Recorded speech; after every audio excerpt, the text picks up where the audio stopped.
From deplorables to snowflakes, by now you have witnessed the stark divide in our country. But our next guest says Americans are not as divided as you think. In his new op-ed, he writes, "Every day, America is being misled by the political parties, our political leaders, and the press. We are told that the other side, whether it's liberals or conservatives, Democrats or Republicans, are not just wrong on the issues, but full of destructive intent. Here's something to talk about at your Thanksgiving dinner table. None of this is true." All right, joining me now is the author of Republican Like Me, former NPR CEO Ken Stern. Ken, thank you so much for being with us this morning. Happy Thanksgiving.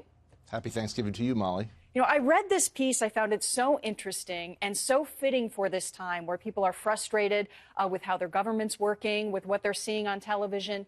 You took this really fascinating journey. Tell me about that journey and the people you met. So, like a lot of people like you, I've been concerned about the increasing polarization, how angry we are at the other side. So I decided to leave my liberal Washington, D.C. bubble, 94% Democratic ward, 100% Democratic household, and travel the country and spend a year talking to people who perhaps see things from a different point of view. And it was an extraordinary trip. I traveled across the country. I went to all sorts. I went to churches. I went on pig hunts. I went to Pikeville, Kentucky. Fantastic people and fantastic stories. And I found, we're surprisingly moderate people. And it was never hard for me to find common ground with people who, on most descriptions,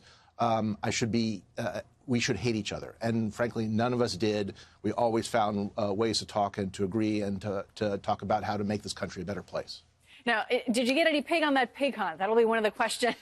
Were they generous with you? I imagine they may have been. So it turns out, actually, I'm a terrible shot, but my fellow hunters took pity on me and gave me credit for a kill. So that's another way we found common ground. Very kind of them. In the run-up to the election, I traveled to Pennsylvania and to Ohio, and I found a lot of Trump voters there. And I live in Massachusetts. When I returned, there were so many people that were stunned that he had won the election.